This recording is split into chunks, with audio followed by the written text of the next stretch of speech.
Did you know London has 19 castles and palaces you can actually visit? Some are legendary, while others, not so much. But which one is the absolute best? And which ones are a total waste of time?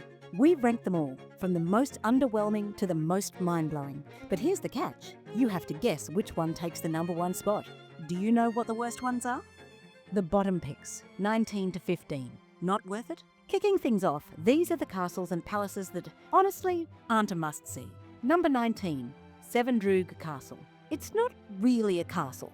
It's more of a small tower. The views are decent, but the experience? Pretty forgettable. Unless you're already nearby, this one's an easy pass. Number 18, Hall Palace and Gardens. A Tudor mansion with beautiful gardens, but it's away outside central London. Unless you're a hardcore history buff, it's probably not worth the trip. Number 17, Fulham Palace. A former bishop's residence with a museum and gardens. It's free to visit, which is great, but let's be real, it's not exactly Buckingham Palace. Number 16, Ranger's House. This Georgian mansion in Greenwich is best known for housing the Werner Collection, a stunning art exhibit. If you love paintings and antiques, it's worth a stop.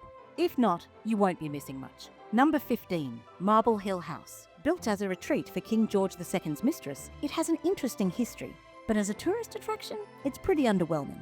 We're 5 castles in. Did any of these surprise you? Or were they exactly where they belong? The mid-tier, 14 to 6. Now we're talking. These next ones are a mix of hidden gems and underappreciated palaces, but none of them are quite number one. Any guesses yet?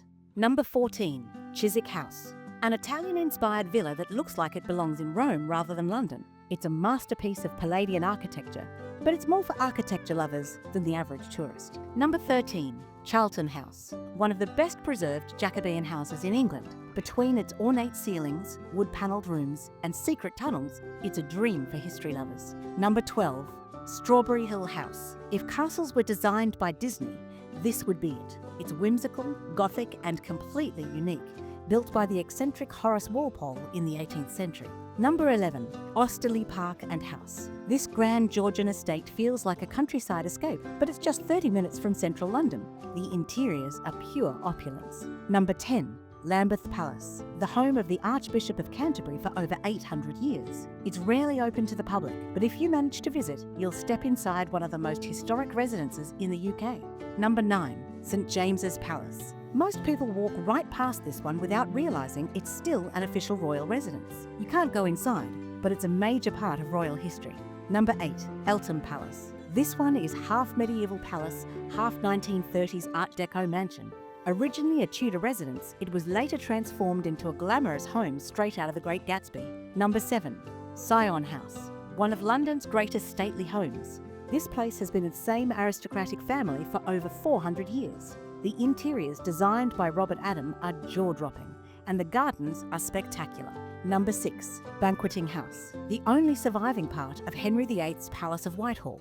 This is where King Charles I was executed. The ceiling is a masterpiece by Rubens, currently closed for conservation, but when it reopens, it's a must.